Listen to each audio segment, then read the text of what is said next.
Como sabemos, estamos llegando al fin de la carta a Filemón, ¿no? Bueno, para los que tal vez no nos han estado acompañando todos estos domingos, hacer una breve introducción y contarles que la carta a Filemón relata una situación puntual.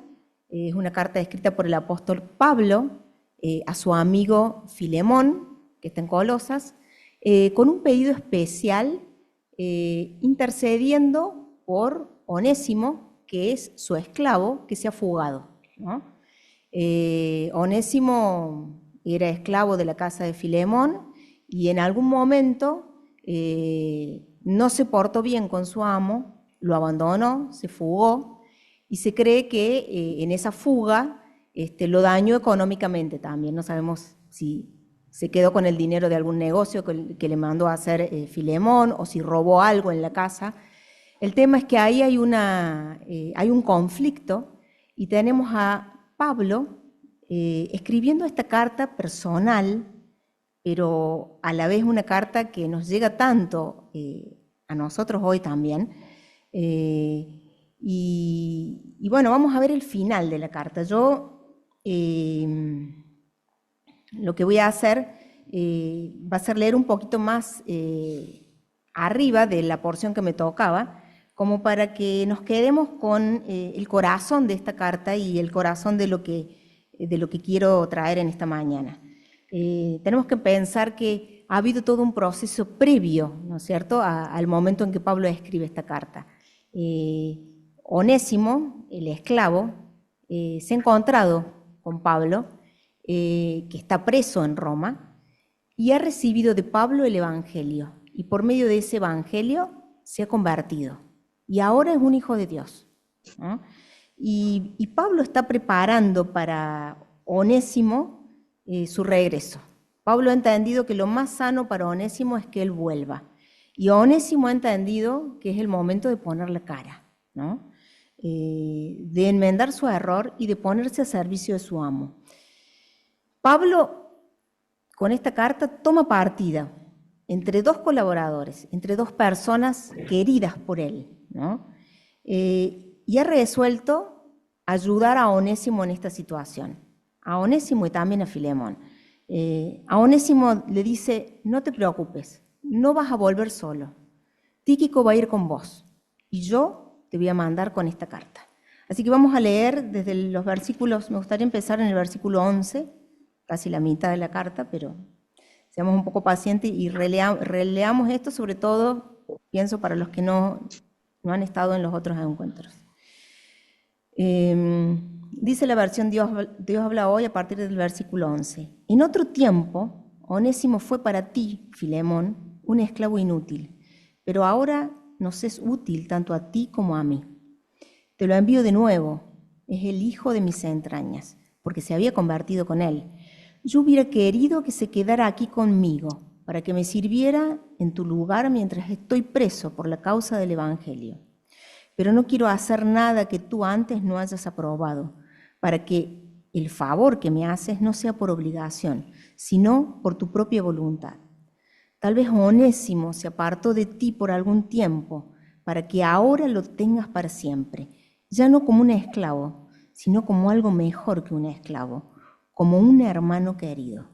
Yo lo quiero mucho, pero tú debes quererlo todavía más, no solo humanamente, sino también como hermano en el Señor. Así pues, si me tienes por hermano en la fe, recíbelo como si se tratara de mí mismo. Si te ha hecho algún daño o si te debe algo, cóbramelo a mí. Yo, Pablo, escribo esto con mi puño y letra. Yo lo pagaré. Por no decir que lo pongas a tu cuenta, ya que tú me debes tu propia persona. Sí, hermano, te pido este favor por el amor al Señor. Consuela mi corazón como hermano en Cristo. Te escribo porque estoy seguro de tu obediencia y sé que harás más de lo que te pido. Además de esto, prepárame alojamiento, porque espero, en respuesta a las oraciones de ustedes, que Dios les concederá que yo vaya a verlos.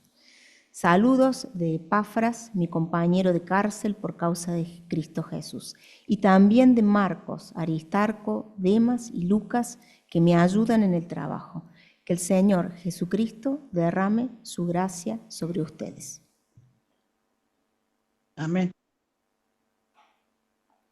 La carta termina diciendo, derrame su gracia sobre ustedes, porque si bien es una carta personal escrita a Filemón, al principio de la carta, no es solamente está dirigida a Filemón, sino a la hermana Apia y a Arquipo, nuestro compañero de lucha, un colaborador muy cercano de Filemón. No sabemos si era su hijo o no. Apia, algunos piensan que es su esposa, Analia piensa que no es su esposa, sino que era una mujer influyente en la iglesia que se reúne en la casa de Filemón. A esa iglesia también va dirigida la carta. Un detalle a tener en cuenta es que Onésimo y la carta llegan juntos. A mí esto me hacía pensar un poco recuerdan a Jacob, que cuando se va a encontrar con su hermano Isaú, ¿no? Iba mandándole regalos, iba mandando en la caravana que iba por el desierto, él antes de encontrarse con su hermano, enviaba regalos para ir ablandando el corazón de su hermano, para ir, digamos, ganándose su buena voluntad. Acá Onésimo no tenía esta posibilidad. Él iba a llegar y se iba a presentar de nuevo frente a su amo, Filemón, y la carta iba a llegar junto con él, ¿no? El momento decisivo iba a ser cuando Filemón abriera la carta, pero sobre todo el impacto de ese encuentro, de volver a ver a este esclavo que lo había defraudado y que había abandonado su casa, ¿no? Yo tuve que pensar mucho en el viaje de Onésimo. Este debe haber sido para él un viaje de máxima tensión, ¿no? No sabemos bien dónde estaba Onésimo cuando parte de regreso. Le consultaba justamente en el inicio de la reunión, le consultaba a Analía y le consultaba a Marcelo, y se cree que Onésimo tenía que recorrer unos 180 kilómetros, ¿no? En ese tiempo un viaje que llevaba días, que había que hacerlo con mucho cuidado, que había que atravesar la montaña, que era un viaje que no era fácil desde el punto de vista práctico del viaje y además la carga con la que Onésimo viajaba, ¿no? Su destino dependía de la decisión de un hombre al que él había defraudado. Onésimo se fue como fugitivo y su destino estaba prácticamente marcado. A él le esperaba que fuera capturado porque había cazadores de esclavos en esa época. Los dueños ricos, como esto era una cosa común que se te fugara un esclavo, comisionaban a hombres para que los recuperaran y literalmente los cazaban, ¿no? Lo que menos podía recibir un esclavo que se había fugado era azotes. Muchas veces los marcaban en la frente, los marcaban como fugitivos para que todo el mundo supiera que ellos eran un esclavo que ya había huido alguna vez, ¿no? Y muchas veces eran confinados a minas, a trabajos forzosos, o eran vendidos a gladiadores. O sea, el destino era oscuro, ¿no? Si no llegaba a ser capturado, no tenía una perspectiva de vida larga, Onésimo, porque iba a tener una vida de fugitivo hasta el final. No le quedaba mucho más que unirse a alguna banda de bandidos, ¿no? O podía llegar a caer también en la explotación del mercado negro de esclavos. Es decir, su futuro o sus perspectivas eran muy, muy malas, ¿no? Pero aquí, en la vida de estas personas, había pasado algo extraordinario, tanto en la vida de Filemón como en la vida de Onésimo, había pasado nada más y nada menos que Jesucristo, ¿no? Habían recibido el Evangelio predicado los dos por medio de Pablo y se habían convertido. ahora eran hijos de Dios y tenían en sí mismo el Espíritu Santo. Y esto cambiaba totalmente el panorama y las posibilidades. No solamente el futuro oscuro de Onésimo se llenaba de luz y esperanza, sino que Filemón tenía una oportunidad maravillosa. Dice el versículo 6 de esta carta, le dice Pablo a Filemón: le pido a Dios que llegues a conocer todo el bien que podemos realizar por amor a Jesucristo. Todo el bien que es posible en vos, Filemón, por amor a ese Dios que nos salvó. Le pido a Dios, Filemón, que puedas conocer todo el bien que hay en ti, gracias a Jesucristo. El curso natural para Onésimo es que Onésimo sale fugitivo y termina muerto. Ese era lo regular, lo normal, lo natural, lo que se esperaba de esta situación y lo que seguramente fue la realidad de muchos esclavos que como Onésimo tomaron este camino. Pero una vez que Dios interviene en la vida de las personas, se abren otras posibilidades que a veces son impensadas. Onésimo sale como fugitivo y regresa como hermano amado en Cristo. Y esto es lo sobrenatural del Evangelio. Esta es la locura del Evangelio. Esto es lo que el Evangelio tiene poder de lograr en la vida de las personas. 2 Corintios 5:17 dice: de modo que si alguno está en Cristo, nueva criatura es. Las cosas viejas pasaron, he aquí, yo, dice Cristo, he hecho todas estas cosas nuevas. En la vida de Onésimo y de Filemón podemos ver claramente la dimensión y el alcance de esta afirmación, porque Filemón y Onésimo son criaturas nuevas en Cristo. Entonces, lo humanamente imposible, lo improbable, lo natural, lo que es locura, se hace posible y se hace realidad, porque estas personas han sido transformadas por el Evangelio. Y en este punto quisiera hacer un alto para hacer dos reflexiones, o sea, apartarnos un poco de la historia y pensar un poco en nosotros, ¿no? Pienso, ¿cuántas veces la intervención de Dios en nuestras vidas ha cambiado el curso de nuestra historia personal? ¿Cuántas veces Dios ha intervenido y hecho posible que lo que debía ser, porque era lo normal, porque era lo que se esperaba, cambie de manera increíble y sea transformado para nuestro bien en algo distinto, en algo sobrenatural, ¿no? ¿Y en cuántas otras cosas, situaciones, relaciones, oportunidades han simplemente quedado en el plano humano, en el curso natural, porque a veces no hemos dejado o no hemos creído que aquello que nos parece imposible es totalmente posible en Cristo, ¿no? Y pienso en familias divididas, en matrimonios terminados, en amistades perdidas, en iglesias divididas, ¿no?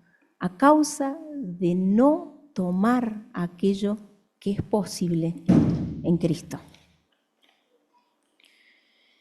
Pablo en su carta no apela a principios doctrinales explícitos, es decir, no hay un desarrollo de doctrina en su carta, ¿no? Hay otras cartas personales en la Biblia, pero siempre tienen una finalidad eclesiástica, hay un objetivo doctrinal o algo más apuntado a la iglesia, ¿no? En esta carta aparentemente no, pero de manera consciente o inconsciente, esas leyes escritas en el corazón del apóstol lo guían a reflejar en él mismo, en su pedido y en su involucramiento en este conflicto al mismísimo carácter de Cristo. Esta carta viene a ser un ejemplo práctico de aplicación de la vida real que encaja, fíjense, perfectamente en la parábola del deudor insensato. Nosotros estamos tentados a fácilmente tomar la mirada tradicional de este caso y tendemos a creer que de los dos amigos de Pablo, es decir, entre Onésimo y Filemón, el que está en problemas es Onésimo. Pero en realidad, si lo pensamos bien, el que está en problemas acá es Filemón. Onésimo huyó, robó y defraudó a su amo. Pero, si vemos, Onésimo ya había hecho su parte. Él creyó en Cristo, fue perdonado, fue hecho hijo de Dios. Dios saldó su deuda. Y ahora está viajando de regreso a la casa de su amo. Vuelve dispuesto a servirle. La demanda para él era volver y servir. Filemón también ha recibido el Evangelio, también ha creído en Cristo, también ha sido perdonada y su deuda impagable también ha sido saldada. Pero ahora le toca a él hacer lo propio con su deudor personal. La demanda para Filemón es perdonar y amar.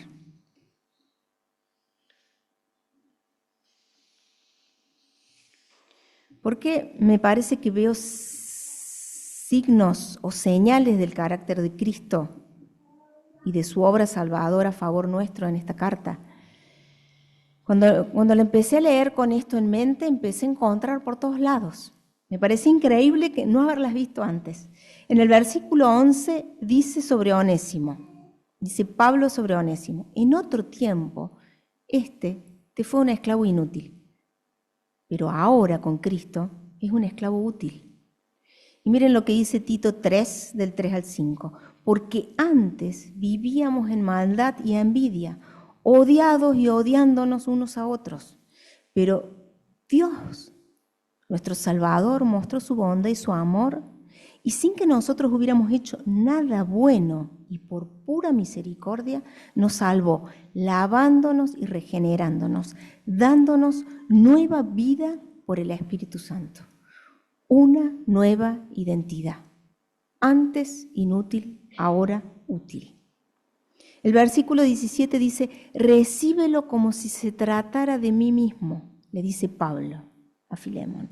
En Mateo 10:40, palabras del Señor Jesús, el que lo recibe a ustedes, me recibe a mí, y el que me recibe a mí, recibe al que me envió.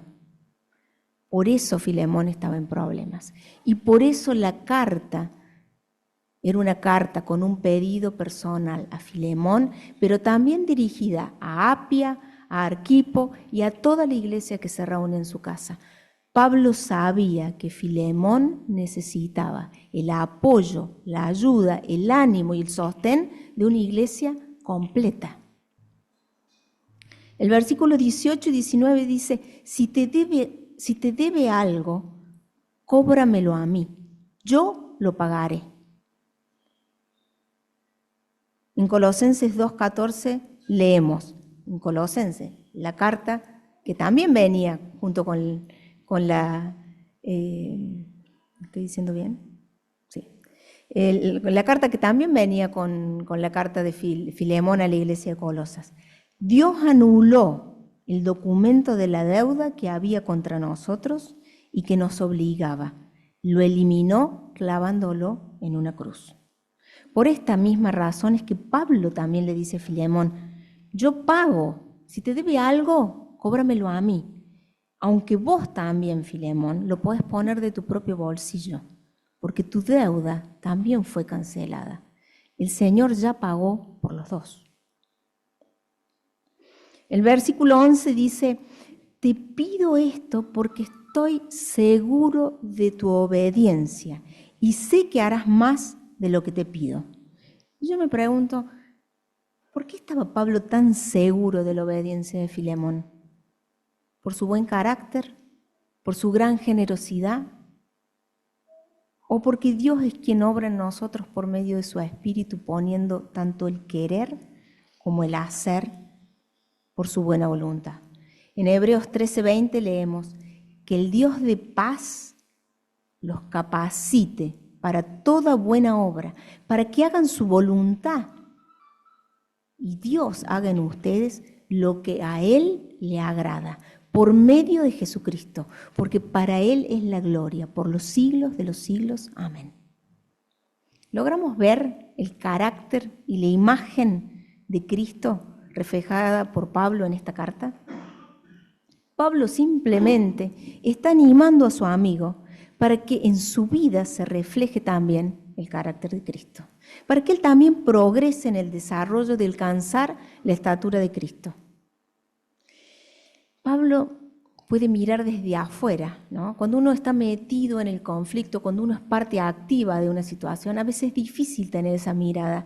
Pero Pablo, que mira desde afuera, que los conoce a los dos, que conoce su historia, y mira los sucesos desde una perspectiva que indudablemente es con la sabiduría de Dios, se da cuenta y le dice a Filemón, ¿no será que todo esto que sufriste con Onésimo viene a hacerte de bien? Porque sabemos que todas las cosas ayudan a bien a aquellos que aman a Dios, ¿no? ¿No será que tal vez esto, de que Él se apartó de ti por algún tiempo, es para que ahora vuelva y lo recibas para siempre? Pero ya no como un esclavo, sino como un hermano amado. Dice MacArthur, solo Dios podía extraer tanto bien de un acto propio de la pecaminosidad humana, como en este caso. Solo Dios podía obrar de una manera increíble entre estas dos personas.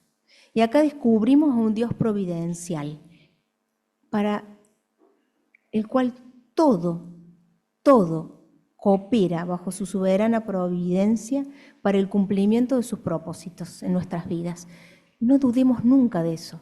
Sea lo que sea que estemos pasando, sea lo que sea que estamos transitando, sea la dificultad que tenemos, lo que sea que nos esté llevando lágrimas y dolor, no hay nada que no esté en nuestra vida permitido por Dios, que no esté enfocado a alcanzar propósitos concretos que Dios tiene para nuestras vidas, a pesar nuestro, porque muchas veces le hacemos a Dios el camino larguísimo. Miren por todo lo que anduvo Onésimo, hasta que se encontró con Pablo, hasta que recibió a Cristo, hasta que entendió que tenía que volver, ¿no?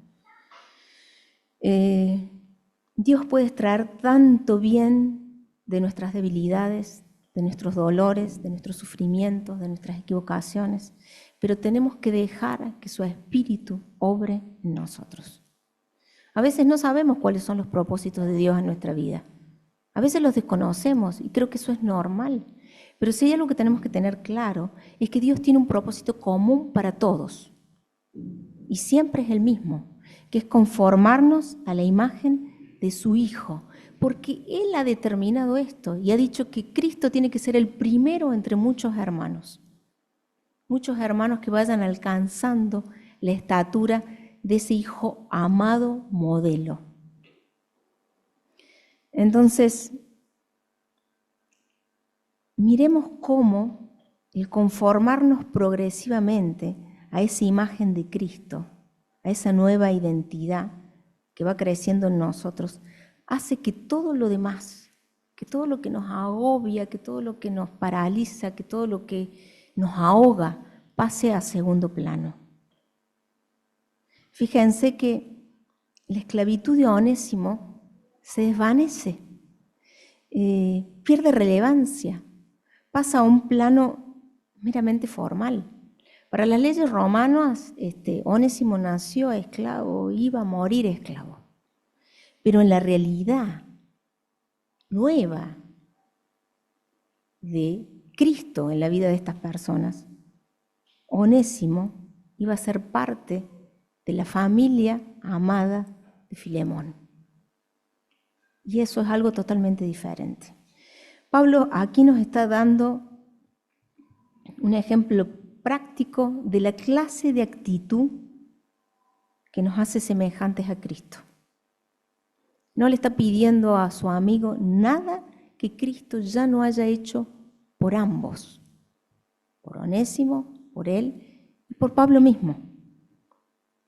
El perdón más costoso ya fue pagado y comprado con la sangre de Cristo. Y nosotros, los beneficiarios de ese sacrificio, tenemos todas las razones y ninguna excusa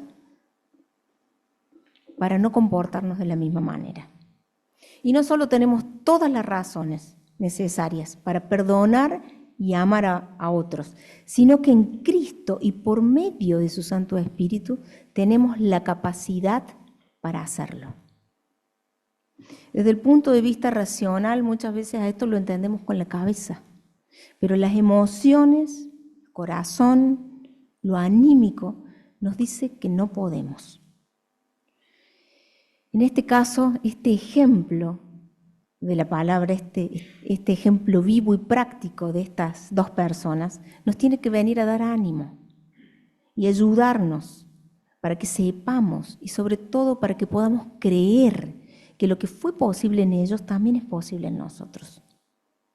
Y que todo lo que necesitamos para enfrentar nosotros a nuestro Filemón o para perdonar nosotros a nuestro Onésimo, ya nos ha sido dado en Cristo. El Espíritu nos ha capacitado, nos capacita para que lo que es humanamente imposible para nosotros se vuelva posible en Él. Entonces, hermanos, no nos conformemos a ser la sombra de lo que podríamos llegar a ser en Cristo. En estas semanas estuve leyendo una nota, había varias notas sobre un médico y teólogo español, no sé si alguien lo ha escuchado nombrar alguna vez, se llama Alfred Sonnenfeld. Él dice: somos la versión raquítica de quienes podríamos ser, ¿no? Haciendo énfasis en cómo podríamos vivir de una manera diferente y tomarnos la vida de otra manera y no dejar que el estrés y que las preocupaciones y que las cosas, ¿no es cierto?, nos carcoman y nos enfermen, ¿no? Desde su punto, él lo hablaba desde el punto de vista médico, pero yo pienso que él como teólogo y conocedor de la palabra también tenía en mente algo que a mí me sonó a voces. Somos la versión raquítica de aquello que podríamos ser en Cristo, si lo dejamos hacer en nosotros. Entonces, creámosle a Dios y animémonos a ser nosotros la versión saludable que Dios ya nos ha concedido en Cristo. Esto es posible si estamos dispuestos a vivir conforme al Espíritu que se nos ha dado, ¿no? Y esto es un poco el tema que va a venir en nuestro campamento, ¿no? Es un poco el tema que vamos a tratar de estudiar, de indagar y de entender un poco mejor, ¿no? La carta no nos relata el fin de la historia. Desconocemos los pormenores del encuentro, pero tenemos buenas razones para creer que el Dios de paz, como dice su palabra, capacitó a Filemón para la buena obra que de antemano había preparado para él. Y que actuando también a través de Apia, de Arquipo y de toda su iglesia, Filemón pudo recibir a Onésimo como un hermano amado. Y acá yo quisiera resaltar la importancia de la comunidad de fe, lo importante que nos es el hermano para crecer a la estatura de Cristo. Por eso yo le decía a algunos hermanos que les preguntaba, ¿van al campamento? Y decían, no, yo necesito que vayas. Yo necesito que vayas. Porque si yo voy a crecer a través tuyo también. O tal vez no de manera directa, tal vez mi mamá puede escuchar algo de vos y crecer a través tuyo, ¿no? A veces pensamos que vamos a los lugares por nosotros, que vamos por lo que vamos a recibir, pero en realidad tenemos que pensar que vamos porque Dios nos quiere usar para algo, ¿no?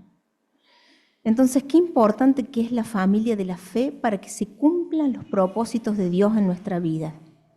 Dios tiene un propósito común, también para nosotros como iglesia, ¿no? Dios me quiere usar para la vida de mi hermana, para la vida de mi hermano, y yo necesito, y cada uno de nosotros necesita del hermano para crecer a la imagen de Cristo. Pensando un poco, reflexionando un poco en el mensaje del domingo pasado de Analía, yo pensaba, bueno, esta iglesia recibe el roto, pero esta iglesia no recibe el roto porque es parte de la identidad de Centenario. Esta iglesia recibe el roto porque Cristo recibe el roto. Y en última instancia tenemos el privilegio de reflejar la imagen de ese Señor al cual hemos entregado nuestras vidas y el cual nos ha capacitado y el cual obra a través nuestro. Imaginemos el reencuentro de estos tres amigos, ¿no? No sabemos si se reencontraron, pero tal vez hay buenas chances de que sí, porque vieron que Pablo le dice a Filemón, prepárame alojamiento, porque si Dios quiere y responde sus oraciones, voy a ir a visitarlos. Pablo estaba esperando ser prontamente liberado.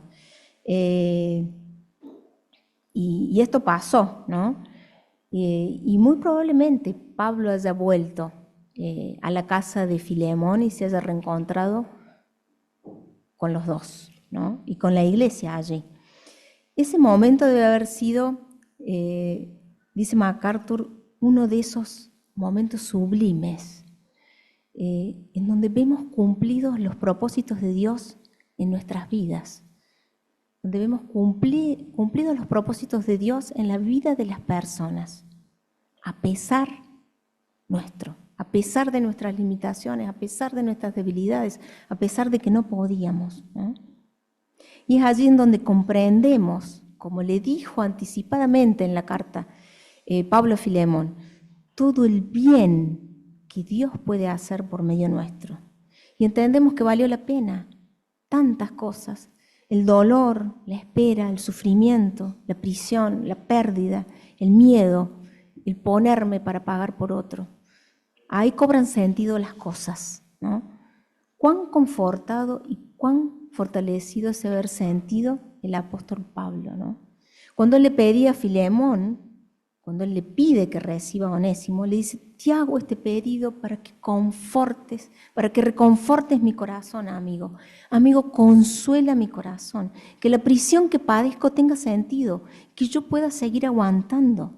Déjame ver en tu vida que todo esto por lo que lucho, por lo que sufro y a lo que he dedicado mi vida, es decir, el Evangelio, es real, es verdadero, tiene poder, es locura santa de Dios, porque ocurren milagros y porque sucede lo inesperado y porque se vuelve posible lo imposible.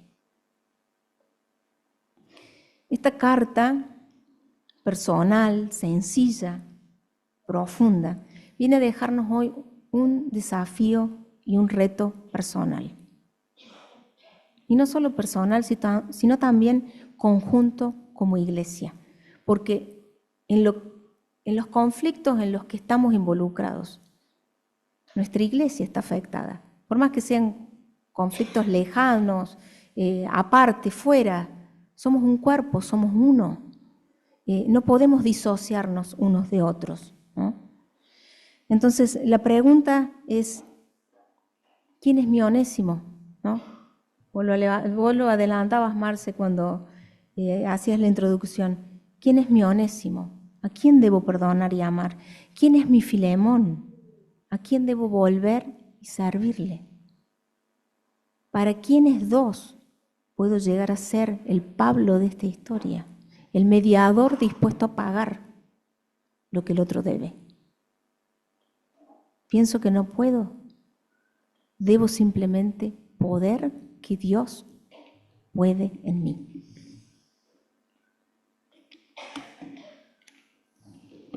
Hay algo que yo le he puesto como título o nombre la extraña paradoja, ¿no?